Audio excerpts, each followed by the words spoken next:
Bendiciones, amados hermanos, de nuevo en esta tarde. Dios les bendiga. Qué bueno que dispusieron esta tarde para venir a escuchar la palabra del Señor. Estamos teniendo lluvia este jueves, ¿verdad? Y pues siempre es bendición la lluvia. Y ¿cómo se escucha? Medio extraño, ¿no? Cuando uno pierde la entonación del canto, ¿no? Se pierde uno y son de esas cosas que pasan, ¿no? Uno que estamos en vivo ahora cantando. Y ese es un recordatorio para mí que estoy perdiendo, hermanos, estoy perdiendo la noción de un poco de la entonación, de los acordes. Y pronto necesitaré que alguien esté aquí enfrente cantando, ¿verdad? Dios lo va a suplir. Bueno, hermanos, pues qué bendición poder estar aquí, ¿verdad? Y escuchar lo que Dios tiene que decir para nuestros matrimonios. Vamos a empezar orando, hermanos. Padre, te damos gracias en esta tarde. Gracias, Señor, te damos por tu bendición en medio nuestro. Gracias por tu presencia en medio nuestro, Señor.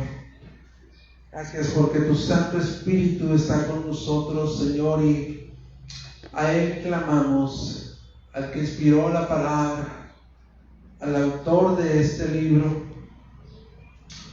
pidiéndole que Él pueda abrir el entendimiento y continuar alumbrando, trayendo luz con las verdades eternas a nuestras vidas. Gracias por los matrimonios que estamos aquí, Señor, por lo que no están tan bien. Oramos y pedimos tu asistencia. Clamamos, Señor, pidiendo tu auxilio, porque reconocemos, Señor, que tenemos delante de ti, Señor, una gran responsabilidad, un gran compromiso, una gran bendición de reflejar en nuestros matrimonios la Cristo semejanza y en la relación matrimonial y aún en la crianza de nuestros hijos, Señor. Nuestro hogar se convierte, Señor, en un semillero para formar discípulos, y para eso necesitamos de tu dirección, de tu guía, para ser varones y mujeres, Señor, parecidas a Cristo, ayudas idóneas, varones, líderes, siervos, y te necesitamos a ti, Señor. Gracias por tu palabra, porque ella nos ayuda a centrar toda nuestra atención y toda nuestra necesidad en ella. Añade bendición a tu palabra, Señor, en el nombre de Cristo Jesús oramos. Amén. Bueno, hermanos, pues en esta tarde continuamos con esta serie, ¿verdad?, de matrimonio sagrado. Pide a Juan que ponga la primera diapositiva ahí. Continuamos con esta serie de matrimonio sagrado y hemos visto que esta frase una y otra vez la hemos venido repitiendo en cada mes que nos reunimos aquí. Matrimonio sagrado, y hace una pregunta interesante que dice: ¿qué tal si Dios diseñó el matrimonio más para hacernos santos que para hacernos felices? Esta pregunta, esta interrogante se va clarificando cada vez más conforme vamos marchando con estos estudios.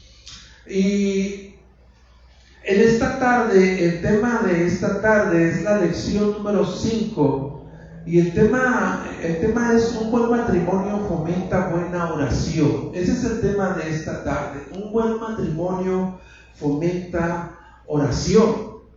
Y nosotros creo que hemos entendido, hermanos, que Dios nos llama a nosotros a que la oración ocupe un lugar central, un lugar predominante en nuestras vidas. Dios nos llama, independientemente si somos casados o no, cada hijo de Dios es llamado a levantar un altar delante de Dios y estar en comunión con Él. Y que este altar o esta relación con Dios ocupe el lugar central en nuestras vidas. Y estoy seguro que en el desarrollo de esta relación íntima con Dios, en oración, nosotros hemos descubierto muchas cosas. Yo estoy seguro que nosotros hemos descubierto, desarrollando y creciendo en esta relación con Dios, hemos descubierto que en ocasiones nos hemos dado cuenta que la oración es una disciplina espiritual. La oración es una disciplina espiritual. Y muchas veces, en ocasiones, a nosotros nos resulta difícil, por múltiples razones, por múltiples factores, nos resulta difícil cultivar esta relación, porque es un ejercicio espiritual, por múltiples razones. Sin embargo, en los tiempos que hemos pasado, estoy seguro que tú y yo hemos descubierto muchas cosas.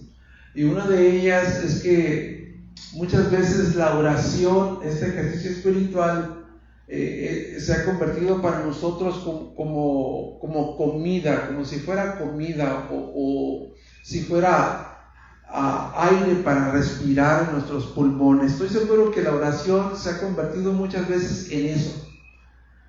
Y se ha convertido en eso en tiempos difíciles, en tiempos en el que experimentamos dificultades.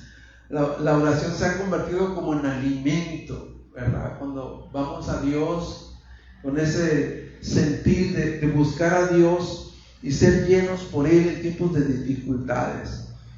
Y también creo que la oración se ha convertido en tiempos en el que han sido un deleite para nosotros buscar el rostro de Dios, sobre todo cuando nos sentimos muy bendecidos, cuando sentimos que hemos sido bendecidos ricamente por Dios. La oración se ha convertido en un deleite. Y cuando hablo en bendición, no estoy refiriendo únicamente a lo material, sino cuando nos sentimos espiritualmente bien firmes, bien afirmados en el Señor. Ir con Dios se ha convertido en un deleite, porque vamos y nuestra oración no es la misma, ¿no? Como que tenemos una intimidad más cercana con Dios. Y cuando hay ese tipo de deleite con Dios, no importa si hay bendiciones materiales o no las hay, sino que hay un deleite en nuestra alma de buscar al Señor. Y también estoy seguro que en momentos nosotros hemos sido pues de alguna manera distraídos o afanados por estos asuntos del mundo y nos hemos retirado de ir a la cita con el Señor. No obstante, después de todo esto que hemos dicho, estoy seguro que los varones, específicamente los varones, hemos encontrado o hemos descubierto algo más difícil, que la oración es algo más difícil para los varones siendo casados. Y quiero empezar con una frase de Martín Lutero. Dame la siguiente, mi amor, por favor.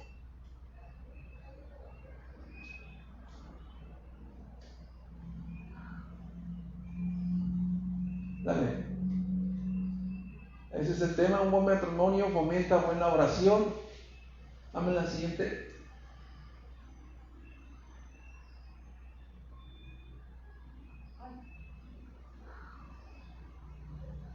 Dale.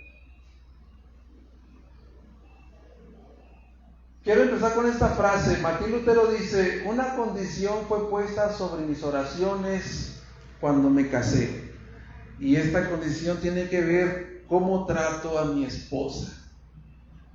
Por eso digo que los varones hemos descubierto, los que estamos casados, hemos descubierto que el orar para nosotros, este ejercicio espiritual, se convierte en algo más difícil. Y esto me lleva a mi primer punto, y quiero empezar con mi primer punto. El primer punto es el matrimonio. Dale, mi amor, por favor. El matrimonio es la herramienta que refinará mis oraciones. Vamos a 1 de Pedro 3:7. Ese sería mi primer punto. Un buen matrimonio fomenta buena oración. Y el primer punto es: el matrimonio es la herramienta que refinará mis oraciones. Primera de Pedro es una cita muy conocida por nosotros, que dice de la siguiente manera: ustedes, maridos, igualmente convivan de manera comprensiva con sus mujeres, como con un vaso más frágil, puesto que es mujer, dándole honor por ser heredera como ustedes de la gracia de la vida, para que sus oraciones no tengan estorbos. Este es uno de los pasajes que habla directamente a los varones, de cómo nosotros estamos buscando a Dios en oración y cómo pueden ser afectadas nuestras oraciones sin que nosotros tengamos un trato amable con nuestras esposas. Dice aquí el versículo: vivir de manera comprensiva, dice alguna traducción, creo que la 60 dice vivir sabiamente, pero creo que la interpretación correcta es vivir de manera comprensiva. Eso nos lleva a nosotros a entender que tenemos que vivir de esta manera los 365 días del año con nuestras esposas. Y esa no es una tarea sencilla. Vivir, como dice aquí, comprensivamente con nuestras mujeres los 365 días del año, no es nada sencillo. No es nada sencillo.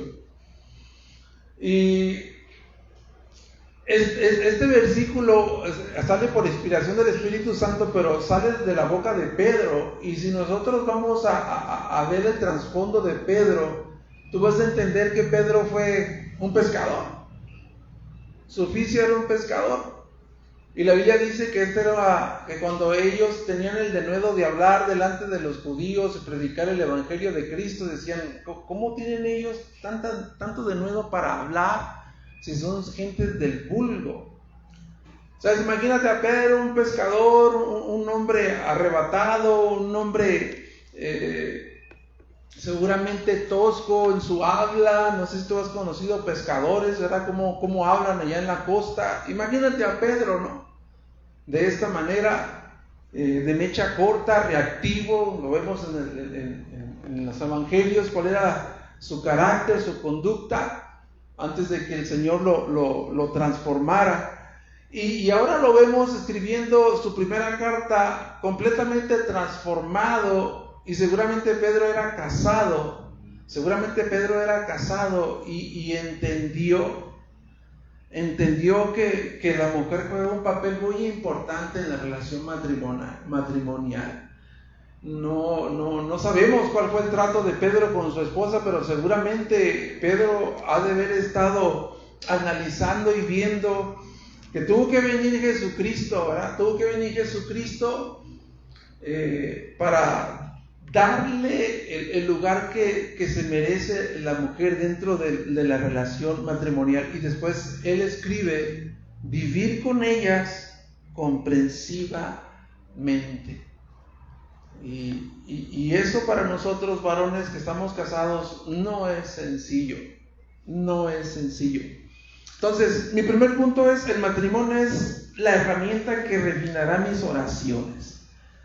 Algunos nos dicen, ¿verdad?, cuando hablamos con alguien, algún hermano, y le contamos, pues, cómo estamos en nuestros matrimonios, y seguramente tú has recibido el consejo de alguno de ellos que te dice: miren, hermano, para mejorar su matrimonio, usted tiene que orar más. No sé si has recibido ese consejo. Si usted quiere mejorar su matrimonio, debemos orar más regularmente, orarle con todo al Señor, y Dios va a transformar nuestros matrimonios. Pero Pedro está diciendo otra cosa muy diferente. Pedro está diciendo que en lugar que la oración sea la herramienta que refinará nuestras oraciones, Pedro dice que el matrimonio es la herramienta que refinará mis oraciones. Pedro le da un toque diferente, ¿no? Una óptica diferente. acerca de cómo debemos orar nosotros o con qué propósito oramos en la relación matrimonial. Entonces Pedro nos dice que debemos mejorar nuestros matrimonios para que podamos mejorar nuestros tiempos devocionales con Dios, para que nuestras oraciones no tengan estorbo. Y ahora caigo yo, hermanos, que muchas de mis oraciones no han pasado del techo. Y si no he recibido respuesta de parte de Dios, es porque hay algo en mí que no estoy consciente en vivir de una manera comprensiva con mi esposa. Y quizás eso está afectando mis oraciones. Entonces, podemos decir de la siguiente manera, que hay una, dame la siguiente. Pero lo que está diciendo en este versículo, entonces, es esto: hay una forma de vivir con nuestras esposas que obstaculiza nuestras oraciones y arruina nuestro impacto espiritual. Ese es un lado de la moneda. Y el otro lado de la moneda es que hay una forma de vivir con nuestras esposas que libera nuestras oraciones y ayuda a potenciar nuestro impacto espiritual. Eso es lo que está diciendo Pedro en este versículo.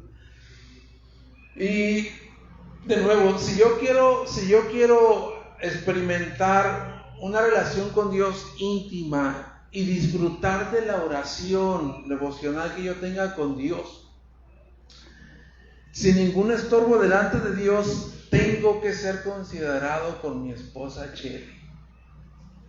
Tengo que ser considerado con mi esposa Chely. Pregúntele a mi esposa, ahí está, y dígale: hermano, el hermano te es considerado con usted los 365.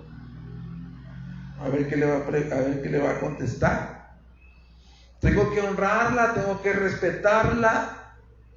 Y esa es una manera de vivir comprensivamente con ellas, porque Pedro dice: son herederas de las gracias, son como vasos más frágiles.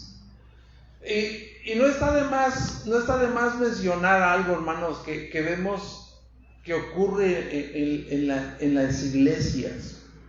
No está de más mencionar esto, amados hermanos. En la iglesia, en ocasiones ocurre lo siguiente: los que servimos, sobre todo los varones que servimos en las iglesias, los líderes, en ocasiones la iglesia como que honra los logros, ¿verdad?, que puede alcanzar un líder dentro de la iglesia. La iglesia no lo hace de una manera negativa, ¿no? Está reconociendo su trabajo, su labor, su desempeño dentro de la iglesia, y honra los logros de los líderes dentro de la iglesia. Pero en ocasiones lo que no saben los que honran a los líderes es que muchas veces las esposas son las que pagaron el precio más alto para que fuéramos honrados nosotros como líderes de la iglesia. Y déjame decirte una cosa, hermano: he aprendido, amado hermano, que esos logros entran en la categoría de logros vacíos. Esos logros entran en la categoría de logros vacíos porque en vez de sumar a la relación, afianzarla, consolidarla, muchas veces lo que hacen es separar a la relación matrimonial, no la consolidan. Y Dios nos permite ver, como me ha permitido ver esto a mí, hermanos, Dios nos permite ver eso con un propósito de saber que nuestros matrimonios juegan un papel esencial en nuestro liderazgo. Nuestros matrimonios juegan un papel muy esencial de nuestros ministerios. Y eso es el primer punto. Vamos al segundo.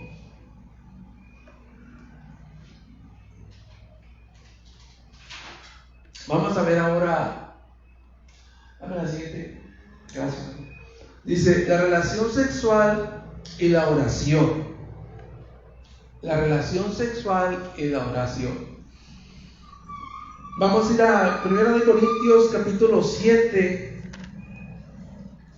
1 Corintios capítulo 7, versículo 3 al 5.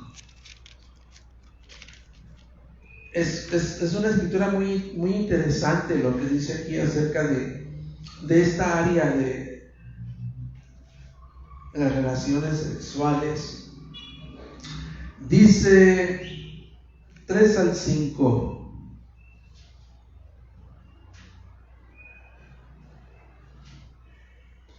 Lo voy a leer desde el 1. Dice: en cuanto a las cosas de que me escribieron, bueno es para el hombre no tocar mujer. No obstante, por razón de las inmoralidades, que cada uno tenga su propia mujer y cada uno tenga su propio marido. Que el marido cumpla su deber para con su mujer e igualmente la mujer lo cumpla con el marido. La mujer no tiene autoridad sobre su propio cuerpo sino el marido. Y asimismo el marido no tiene autoridad sobre su propio cuerpo sino la mujer. No se priven el uno del otro, excepto de común acuerdo y por cierto tiempo para dedicarse a la oración. Vuelvan después a juntarse, a fin de que Satanás no los tiente por causa de falta de dominio propio. Este tema de las relaciones sexuales o el deber conyugal sigue siendo un tabú, ¿no? en las iglesias, como que ese tema lo pasamos por alto, pero no podemos hacer eso. La Biblia habla de eso y tenemos que hablar de eso. Y eso va de alguna manera conectado con oración. Es lo que estamos viendo hoy, ¿no? Un buen matrimonio fomenta buena oración. Y si nosotros vamos y entendemos el trasfondo de lo que está ocurriendo en Primera de Corintios, nosotros sabemos, si hemos leído esta carta y has estudiado esta carta, vas a descubrir que esta iglesia fue afectada por diferentes prácticas torcidas acerca de las relaciones sexuales. Había libertinaje sexual en ese lugar. Había también la práctica del celibato. Había también esta práctica del celibato debido al ascetismo, que una de las corrientes del gnosticismo de ese tiempo decía que todo lo que tiene que ver con la carne es malo, lo único que es bueno es lo espiritual. Entonces estos gnósticos promovían que sujetar todos los impulsos sexuales de alguna manera le daba realce espiritual a la vida de una persona, fuera hombre o fuera mujer. Entonces todo eso trajo mucha confusión en la iglesia de Corintio. Y Pablo tuvo que de alguna manera traer luz, clarificar todas estas prácticas torcidas, porque los matrimonios estaban siendo arrastrados por todas estas cosas que sucedían en esa iglesia.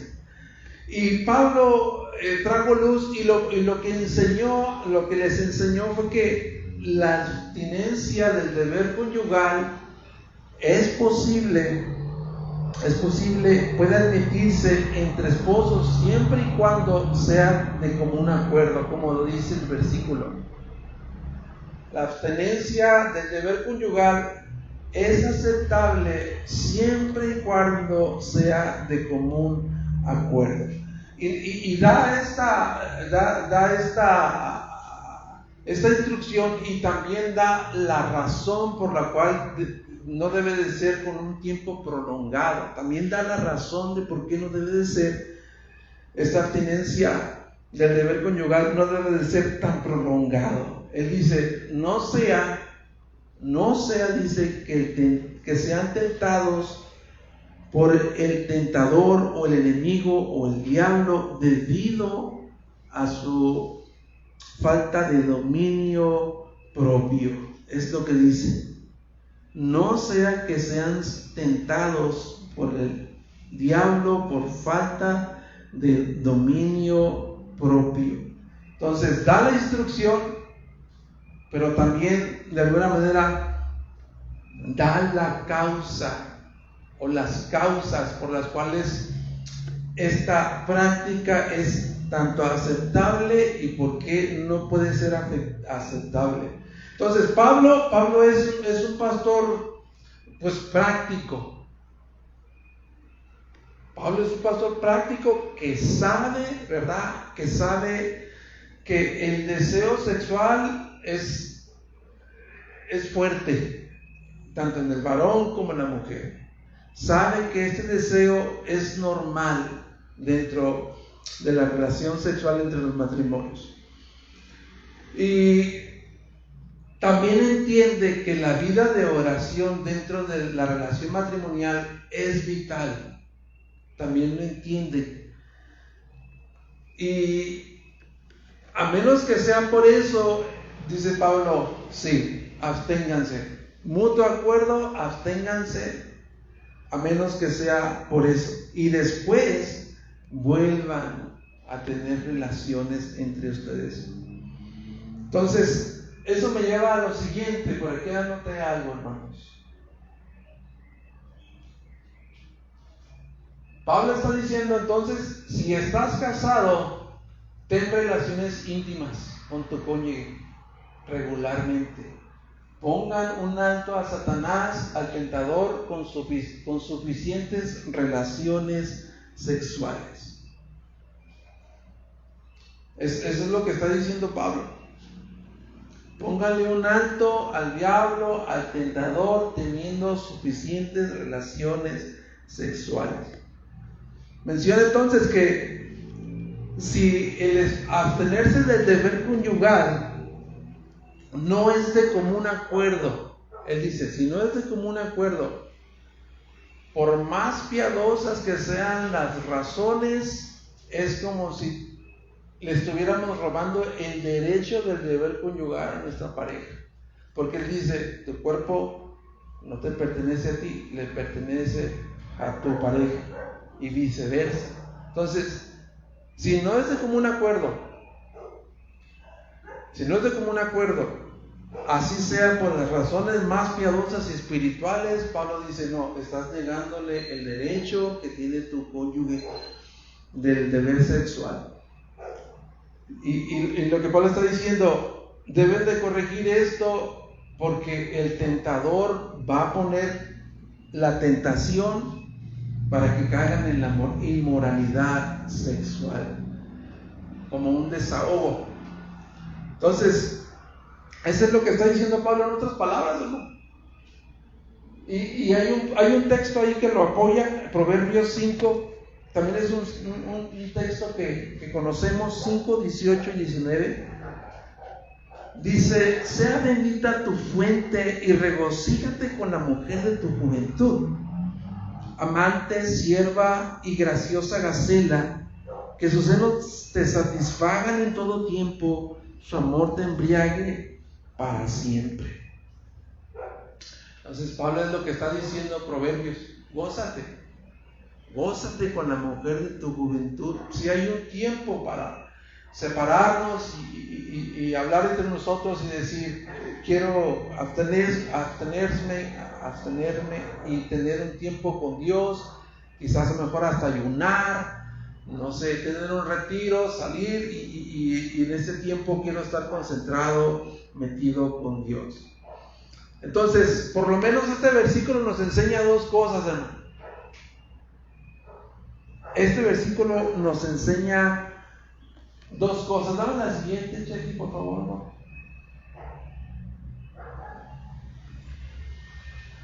Dos causas del problema de la inmoralidad sexual. Está dando Pablo por lo menos dos causas. Hay muchas más, ¿no? Seguramente hay muchas más. Pero Pablo en este versículo está dando dos causas del problema de la inmoralidad sexual.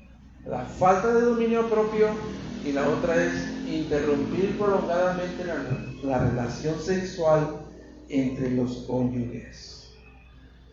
Y habrá, seguramente más adelante tocaremos este tema de las relaciones sexuales dentro del matrimonio, pero aquí está esta parte de este texto apegada hacia la relación sexual y la oración. Más adelante seguramente hablaremos de eso. Entonces, debemos saber nosotros, hermano, yo creo que ya sabemos que el sexo fue diseñado por Dios, fue inventado por Dios. Fue inventado por Dios, y la relación sexual dentro del matrimonio, ¿verdad? Con todo este placer unificador que tiene, con todo este potencial unificador que tiene de placer para unirnos y complementarnos. Dios desea que tengamos relaciones sexuales que lo honren a Él, que satisfagamos nuestro deseo sexual honrándole a Él como Él lo ha diseñado. Entonces, analicemos eso, hermano, y traigámoslos a la mente y al corazón. Y mi último punto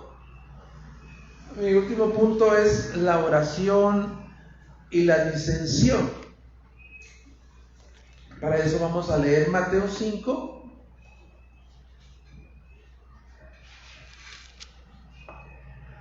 Mateo 5, 23, 24.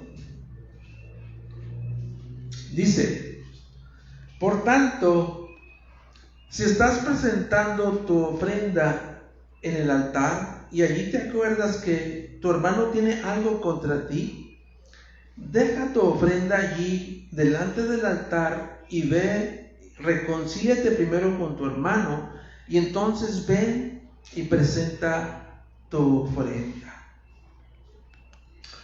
Esto es una enseñanza, ¿verdad?, de nuestro Señor Jesús sobre las relaciones, ¿verdad? Y este versículo, de alguna manera, esta parte de este texto nos ayuda a ver la escena, ¿no? La escena de cómo en el día de la expiación el judío tenía que ir, ¿verdad?, con la ofrenda que iba a ofrecer al Señor este día de expiación, el animal que iba a ser sacrificado por sus pecados, y llega al lugar donde está el sacerdote con su ofrenda, y llega al altar hasta donde nada más se podía aproximar, y ahí estaba el sacerdote, y de repente se acuerda que tiene algo contra su prójimo, contra alguien. Y la enseñanza de Jesús es que tenía que resolver ese conflicto antes de presentar su ofrenda. Y esto me lleva a lo siguiente. Aquí también hay otra frase que tienen en sus hojas para que, si gustan, llenarlas. ¿Qué nos está enseñando Jesús a través de esta enseñanza de las relaciones? Dame la siguiente, ¿no? Dice, Jesús nos enseña que la reconciliación debe anteceder a la adoración, y que los conflictos no resueltos ocasionan una brecha en nuestra relación con Dios. Estoy seguro que ha habido entre nosotros situaciones en las que no hemos tenido la gracia ni la sabiduría, que no hemos tenido, pues, de alguna manera, el estar dispuesto a resolver conflictos de una manera bíblica. Cualquier matrimonio enfrenta esto. Y de alguna manera esos quedan como cabos sueltos ahí, y no ayudan estas circunstancias para que nosotros podamos desarrollar nuestra relación con Dios sin ningún impedimento. Está eso ahí. Y eso es también, como dijo Pedro, ¿no?, como un estorbo, como algo que está ahí, como una espinita clavada, ¿no?, como una piedrita dentro del zapato. Entonces Jesús nos está diciendo que nosotros debemos de buscar, ¿verdad?, la reconciliación antes de ir a buscar al Señor en oración, en adoración. Y hemos estado mencionando en los estudios aquí de matrimonios, en las reuniones mensuales, que nosotros nos hemos casado con una persona caída, con una persona que es pecaminosa, y que habrá ocasiones que nos vamos a lastimar. habrá momentos, ¿verdad?, en que no seamos tan fáciles de ser amados. Habrá circunstancias en nosotros, ¿verdad?, en que nos vamos a lastimar uno al otro porque somos personas egocéntricas. Somos personas egocéntricas y nos gusta percibir las cosas únicamente de nuestro propio lado. Y cuando surgen estos desacuerdos, nosotros tenemos la tendencia, cuando no los resolvemos bíblicamente y no estamos dispuestos muchas veces a resolverlos bíblicamente, nosotros tenemos la tendencia como de huir de esa situación. Y mucho de eso se da en la vida de una persona. Muchas veces una persona tiene un conflicto en un trabajo, ¿verdad?, en un empleo, pues ya sea con un compañero de trabajo, ya sea con su jefe, y hay un conflicto ahí, hay una diferencia, y muchas veces en vez de enfrentarlo y solucionarlo, ¿qué hace esa persona? Va y busca otro trabajo. O quizás también estás rentando en un lugar, ¿verdad?, donde pues estás compartiendo pues todo, las facilidades que hay allí, estacionamiento, quizás baños y otras cosas con los vecinos, ¿verdad? Y también hay conflictos y empiezas a vivir pues con tensión, estresado por los problemas de los vecinos, y en vez de enfrentar esa situación, buscamos otro lugar a donde ir a vivir, o buscamos amigos, ¿no? ¿no? Son situaciones de ese tipo. Y quizás nosotros tengamos esa tendencia de huir del problema, no enfrentar el problema, no solucionar el problema. Y hay una pregunta acá que quisiera que nos hiciéramos en esta noche, hermanos. ¿Qué podemos hacer nosotros para resolver conflictos matrimoniales? ¿Qué podemos hacer nosotros para resolver conflictos matrimoniales? Dame la siguiente. Como el tema es de la oración, la respuesta es: tenemos que orar, ¿sí? Un buen matrimonio fomenta buena oración. Tenemos que orar e involucrarnos en